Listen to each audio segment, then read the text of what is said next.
Olá, a paz do Senhor. Meu nome é Isabela e hoje eu estou aqui para poder compartilhar um pouco de uma palavra que Deus tem falado comigo há algum tempo. E essa palavra se encontra lá em João 12, 27. Diz assim: Agora minha alma está perturbada, e o que direi? Pai, salva-me desta hora? Não, eu vim precisamente com esse propósito e para esta hora. Pai, glorifica o seu nome.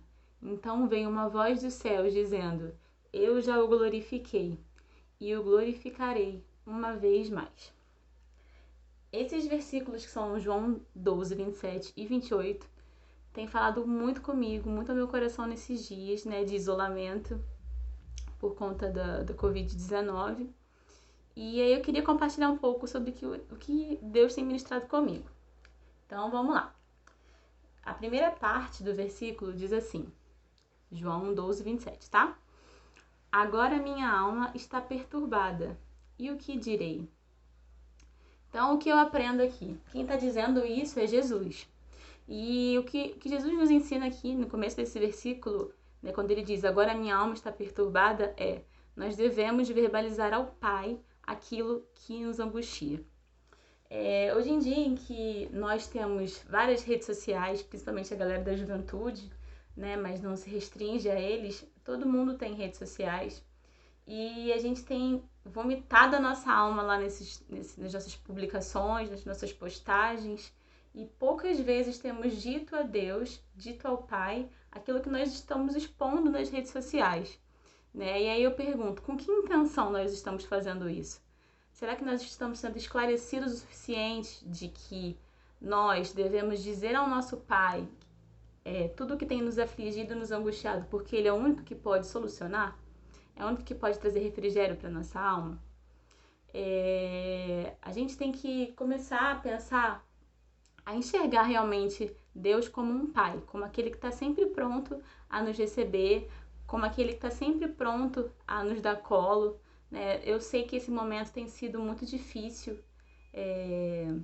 muitas pessoas estão sem trabalhar, muitas pessoas estão perdendo seus bens, muitas pessoas têm passado necessidades, é um período muito delicado e que realmente nós só vamos ter conforto quando nós recorremos ao nosso Pai. Isso Jesus nos ensina aqui no começo desse versículo.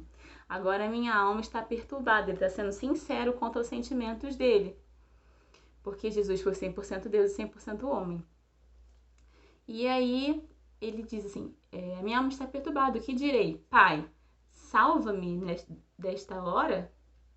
E ele mesmo responde, né? Ele diz, não. O que acontece? Eu já tenho caminhado, né, no Evangelho há alguns anos. Com certeza tem gente que vai me assistir que tem bem mais tempo do que eu. Mas eu tenho percebido que muitas vezes a igreja, né, os cristãos, eles são incoerentes quanto às suas orações. Como assim, Isabela?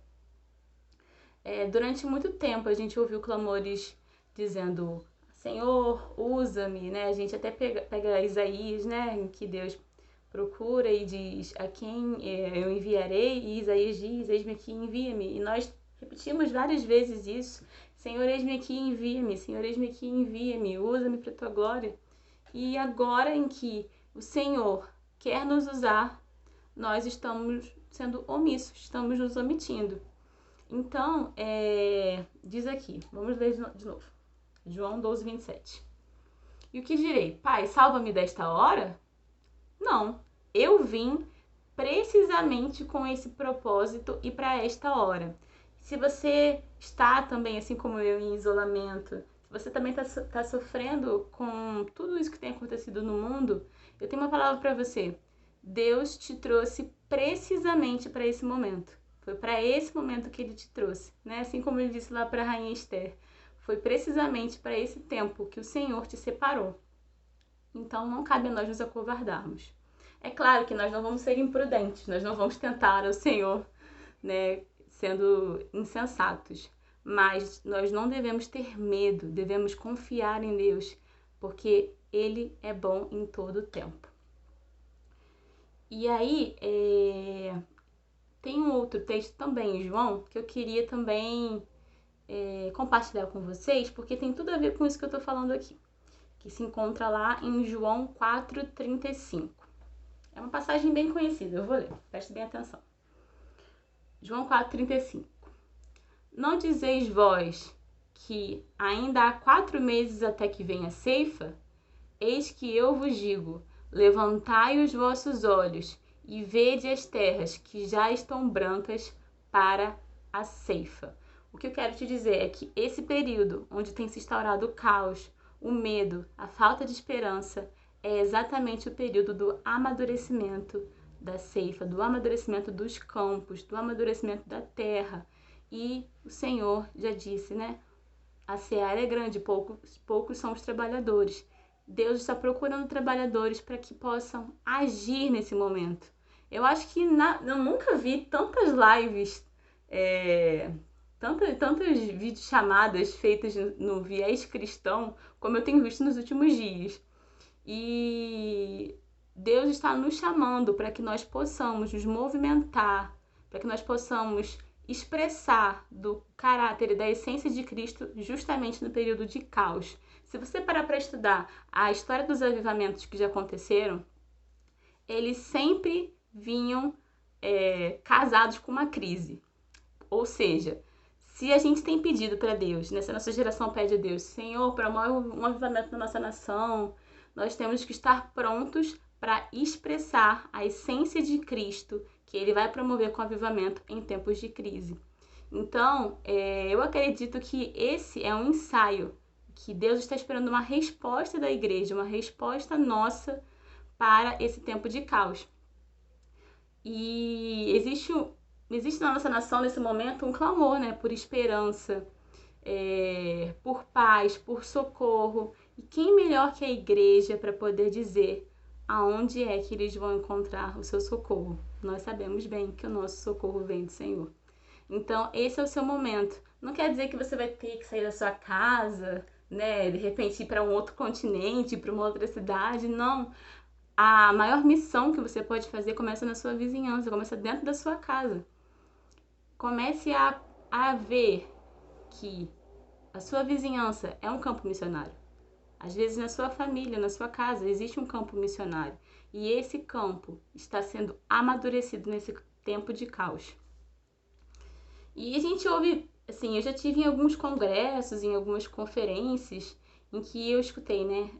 Porque o Brasil é o celeiro das nações, o Brasil é um celeiro para as nações. E eu vim aqui dizer, o que é um celeiro? Você já se perguntou o que é um celeiro? Você já pesquisou o conceito mesmo do que é um celeiro? Eu fui lá no dicionário e trouxe para você. Celeiro.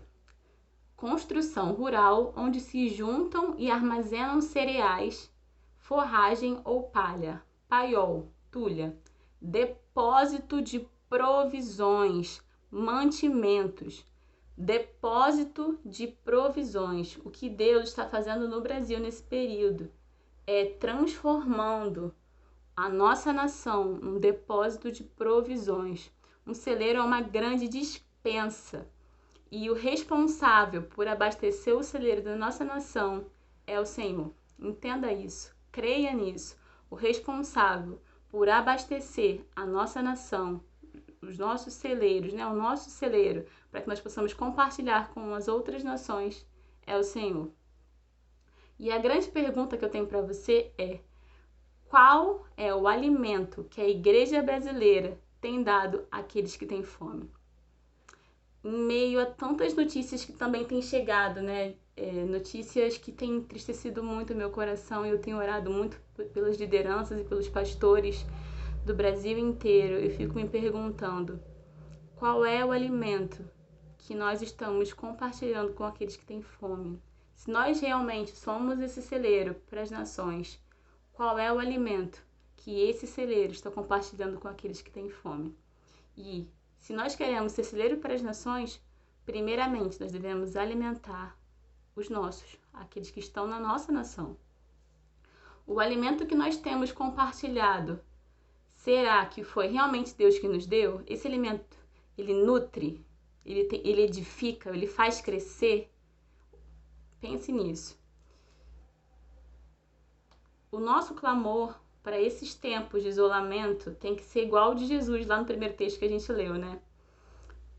Pai, glorifica o seu nome. João 12, 28.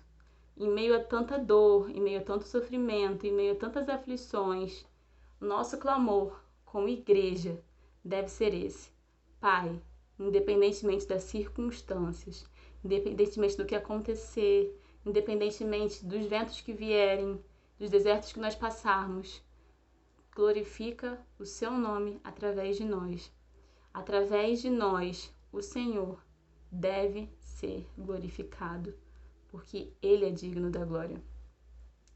E eu queria fazer um apelo final aqui, para que nós não permitamos que o período da colheita, que é o que eu creio que Deus está preparando para esse momento, né? Mas que a gente não permita que no fim da colheita a gente ouça dos perdidos aquilo que está lá em Jeremias 8:20.